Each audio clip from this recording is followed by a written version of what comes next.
Please. Yes, my name is Jesse Demirs. And what are you with? So, and we are with Second Chance Collective. Okay.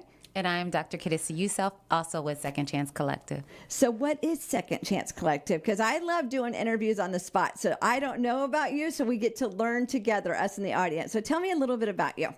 Okay, so Second Chance Collective is many things, but it's under the umbrella of transitional housing. Okay. So we're a transitional housing operation program where we don't just provide the beds for the housing, obviously, but more so a program that helps facilitate them from re-entering society from either prison or mental institutions or from chronic homelessness, and then building their foundation so that they could have some form of independent living. For some of those, it's their own life, their own apartment. They just gonna springboard, and then for others, we still help assist with the independent living. There's nothing wrong with that. You know, everybody, you need to meet them right where they're at, don't you? Mm-hmm. And, you know, people always say, well, I want to do this, and God's already got a different plan, you know? And I think it's important. I don't think we have enough programs out there. You know, I drive down the street, and I'm like, oh, my goodness, it seems like lately there's so much going on. And so many families, like, back in my day, families moved in together, and we took care of each other, you know, and I just think that we just all crammed into one place and made it work. And just like before I went on the air, getting a phone call, can you figure out the girls? I will shut down WAPN to pick up those grandchildren. You know what I'm saying? So I think that we're missing that puzzle in our life, and so families aren't available. Or they've died, or they've moved on, or whatever. So to have programs that help people out of their situation, encourage them and strengthen them and help them do whatever. So walk me through, how do people find you, and, you know, what are the requirements? I know that's a big question, isn't it?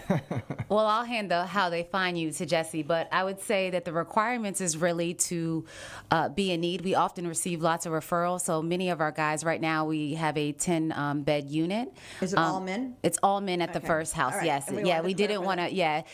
So it's all men, and like Jesse mentioned, they're coming from a variety of situations. So some from long-term prison stints, some from jail, or some from mental health facilities, or just chronic homelessness, and they find us by...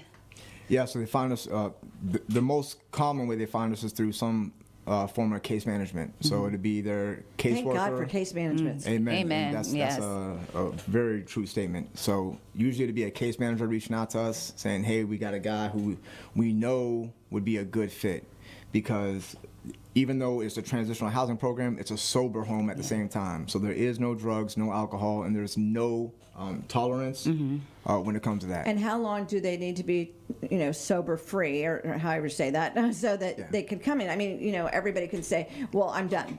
Well, is there a requirement? Like you have to be sober for 10 months, a week, a month? How do you figure that out for the person?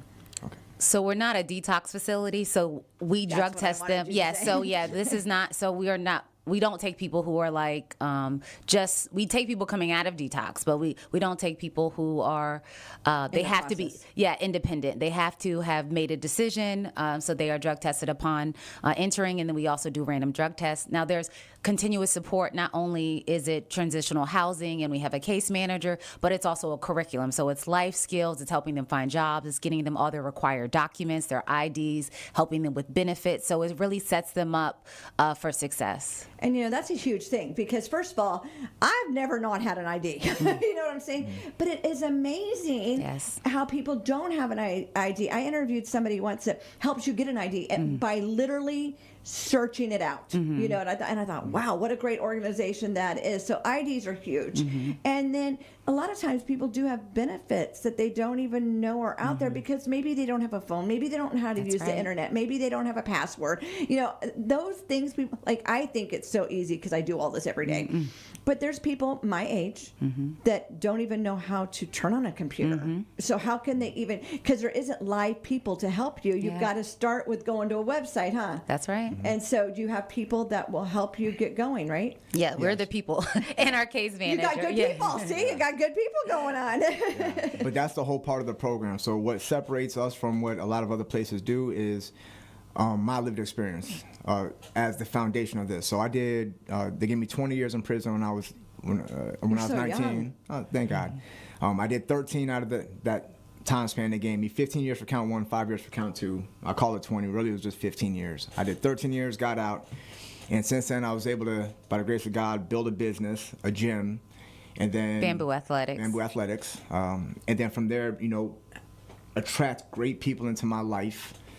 And God just sends them, doesn't he? Yes. Sure. And now we got this house, but the whole mission is to help these guys by being their advocates, their supporters, their accountability partners, through a curriculum that we provide. So computer literacy is one of the first things in our curriculum. So not only do you have to know how to open up your email, you also have to know how to open it under Firefox, under Google Chrome, under Mozilla, under Microsoft Edge. Oh, so you're going to stay with me and help me? With all this? Absolutely. No, but see, that's the thing. People think you just turn it on and it does all these things. And even with AI and Siri and all those things, you still have to know some stuff to do it, sure.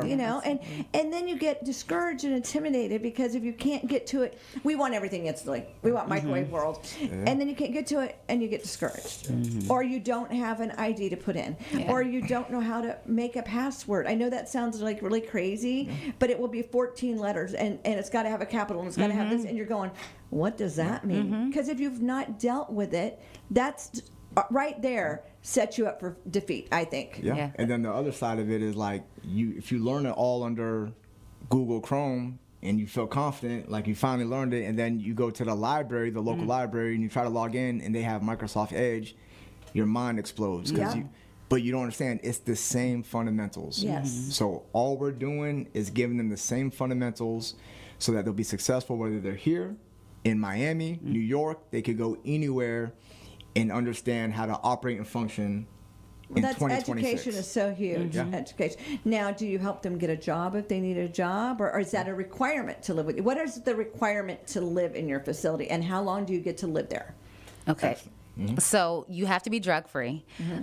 Really, that's the only requirement. And we don't currently take sex offenders.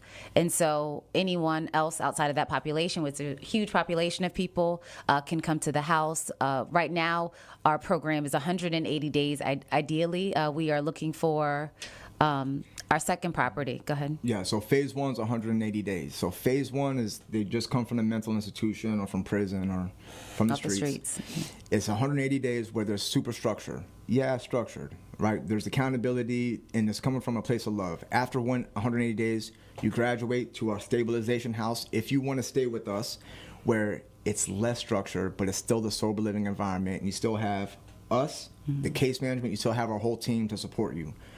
Or you go to the other house, which we want to get, and that's going to be for those who, say, for example, they're on Social Security, they only make $900 a month. And people don't get that, but like older people my age, maybe we were in the working environment and it was $7 an hour tops. Yeah. Okay, and I'm not being weird when I say that, but so your Social Security is adjusted to that, and so people don't understand that. Well, how are they only getting $700 a month or $600 or whatever? Because 40 years ago, when they were in the working world, that is what the minimum wage was, or the salary was. And so when you get out, or even you get a divorce, or you get, whatever, life happens. Life happens. How do you go pay $2,000 a month? And then first security deposit, like first rent, security deposit. Right. Yeah. That right there just makes you numb. And so I think education is the first start, and I think encouragement is the start, and just helping them. I mean, like nowadays people don't even know how to write a check, and people go, we really don't write checks, we use all this stuff. You still need to know how to write it. Okay, you do. You still need to know that that bill has to be paid on that day, or you don't have electric. People don't get that. Now here's where I push back on that, because when I was in reentry after doing a decade in prison, a little over a decade, they taught me how to write a check. That's awesome. Who taught you? The reentry system. Okay, so that's wonderful. I wish it would have taught me how to set up automatic payments, how to open a bank account, digital currency, digital banking. I wish it would have taught me 2026, because as a business owner, I write checks. The amount of checks I write a year is probably 10. Right. As a business owner, I got 6 employees.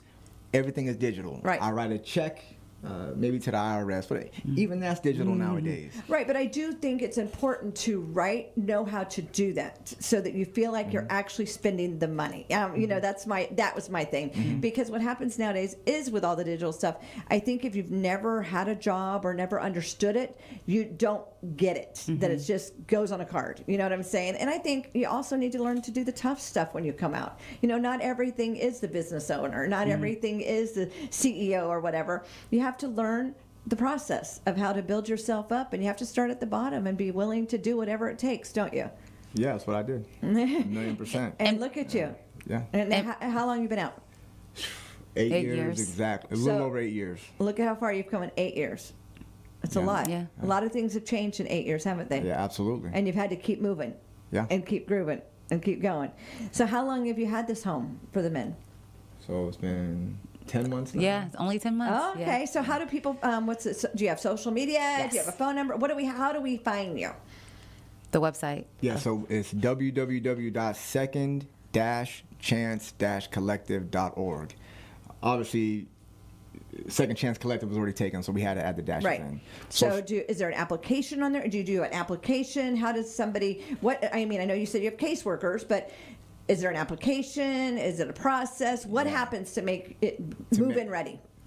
The best way is through some social worker or case manager and having them connect us. That's the best way. And can I add that we build a certain community. It's a certain culture there. So the guys are really supportive of each other. We have house meetings. We have Sunday night dinners. For the most part, everyone gets along really well. So we're real selective. We have a waiting list. So although you only have to be drug free, we still are like interviewing people for their fit with the rest of the guys, because if people are struggling with like sobriety or they just got out, we don't want to add unnecessary stressors. Right. And so there is, we are looking for individuals who want to change and can, learn and support and learn from each other and work with us.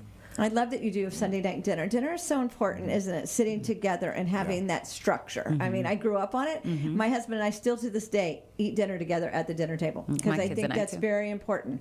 Now, are you a Christian-based business? No, ma'am. We're not a faith-based business at all. Okay. I'm very big on that, and I'm very transparent with everybody who interacts with Second Chance Collective. We have Muslims, we have Jews, we have Christians, we have Buddhists. We have everybody from all walks. You're just there to help them. Absolutely. Yes. So if anybody wants to donate or anything, I always let them know that. And then... do we donate on the website?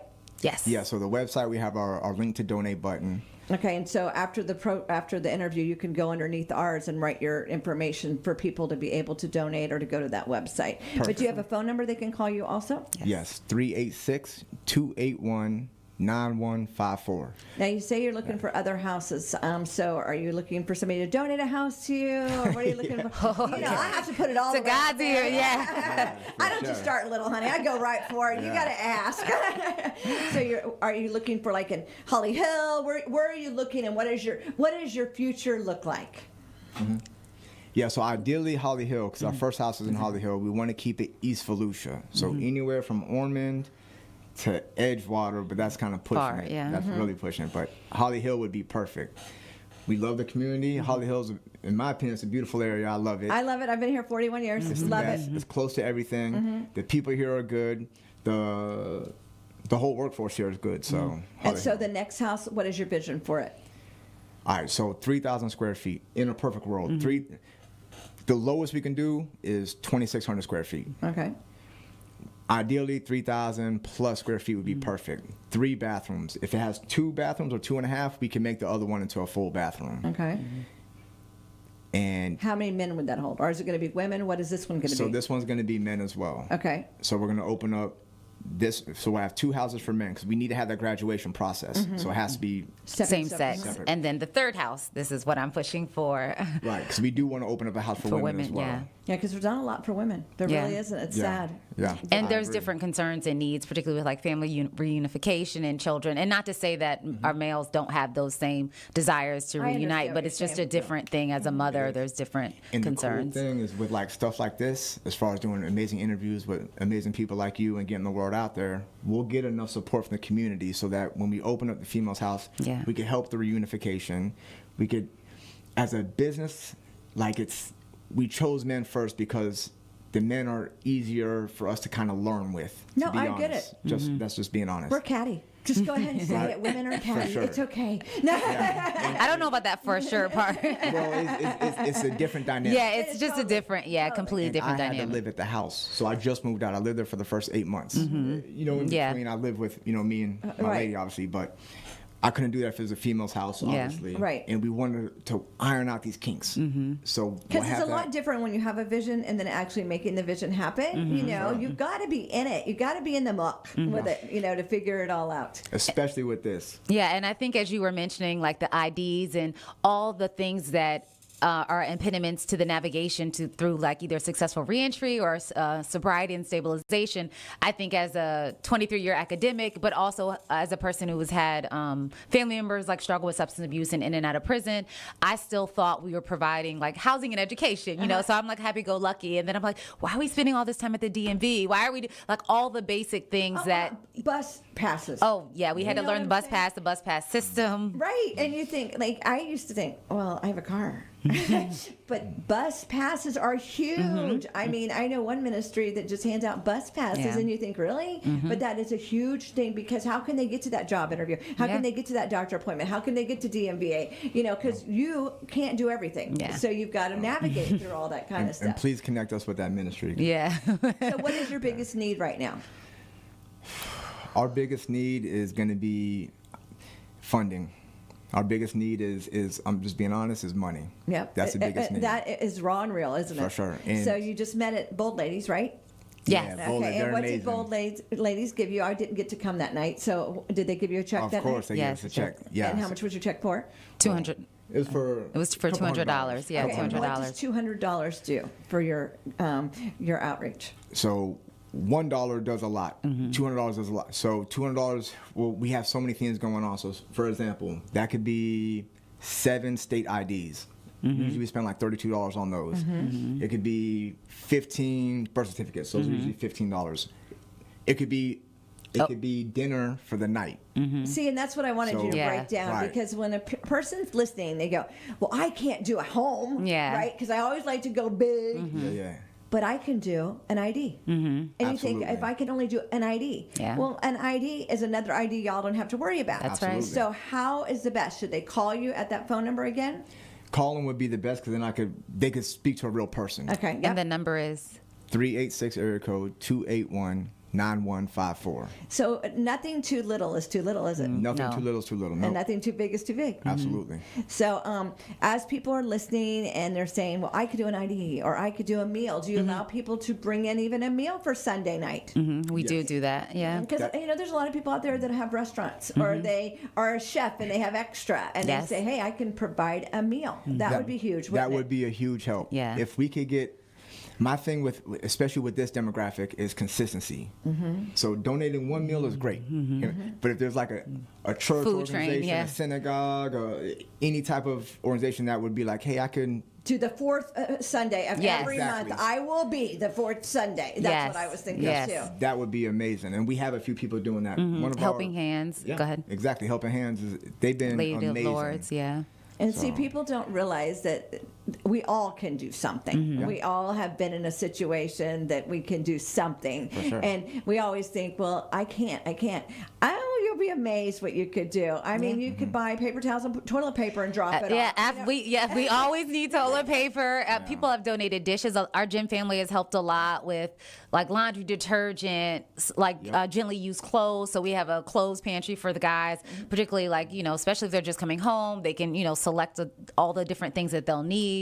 Because you don't think, you think, well, what do you mean clothes pantry? Well, like I donated when my husband changed sizes, I donated all of his clothes. And you would think when I brought him to this place that they had won the lottery, because they said, I took it actually, the college has a clothes bank for homeless college kids.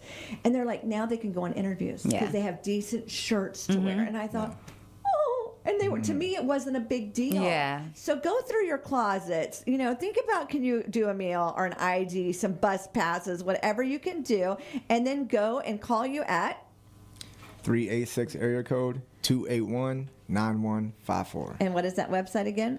Second Chance Collective, second-chance-collective.org. And I know you spoke at the Bold Ladies of Volusia County. I'm part of the Bold Ladies, and so they're a wonderful organization. And shout out for them Definitely. for doing the $200. Do you speak at other organizations and stuff? Is it best to call you or go to the website to get a hold of you that way? Calling me would be the best. Okay, and you're we willing to go? Oh, for sure. Yeah, we're willing to speak. Absolutely. We bring our guys as well Yeah, that we- can tell their story. Oh, you should have brought one today. That would I have been should have brought fun. one. Yeah. That would have been fun. All righty. Is there anything I didn't think about? No, that was really fast. Like you were just popping the Done this questions once or out. twice. Huh? So as we end, tell us your website and your phone number one more time. All right, so one more time, it's Second Chance Collective. The website, www.second-chance-collective.org, not .com. And then the phone number is 386 area code 281-9154. And you'll go underneath our thing and put that on there for everybody as we get on. absolutely. Yes. Well, thank you so Absolutely. much for